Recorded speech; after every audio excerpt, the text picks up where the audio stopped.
Life hack number 3.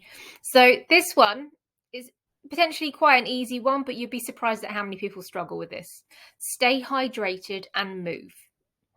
Key thing to remember with this is the reason we're doing this. If you remember the reason you're doing this, I think you're more likely to invest in the time in drinking enough water.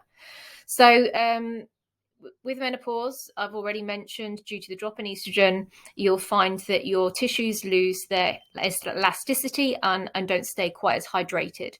Now, this results in a little bit more stiffness and tightness. So if you've already got stiffness and tightness in your body, then it's going to manifest and it's going to be even stronger. So if you had shoulder issues before, you'll probably find that your shoulders are worse.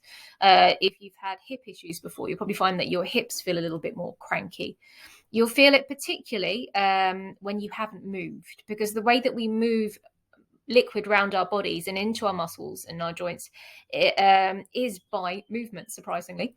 So if you can drink a ton of water, if you sit there and don't really move, the water is kind of going to go through your digestive system and into your body. But actually, to get it into the muscles, to get your tissues nice and hydrated, you need to move.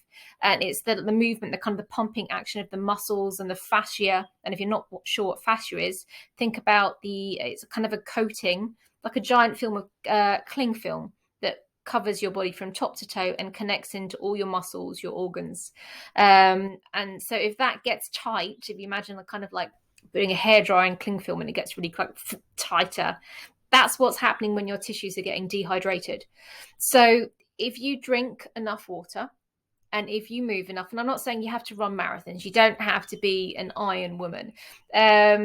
You don't have to lift heavy weights, but if you just get up every 20 to 30 minutes, if you're working, have a little stretch, have a sip of water, have a bottle of water near you. So if you're doing some work, because sometimes I do this, I get completely focused on what I'm doing, and then I don't notice the time. And then before I realize it, 2 hours have gone, I'm not drunk anything and I've not moved. So if you're one of these people, set an alarm on your phone. Yeah, I think you can even get apps that do this. I knew someone that had an app that reminded her to drink water every 15 minutes or something crazy.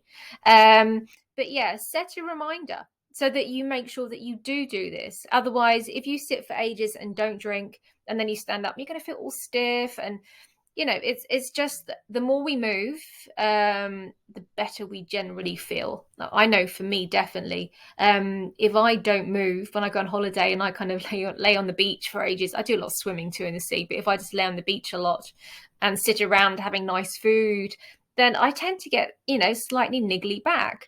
As opposed to if I make sure I do my yoga and do some swimming and I'm quite active on holiday, I'll generally feel a lot better.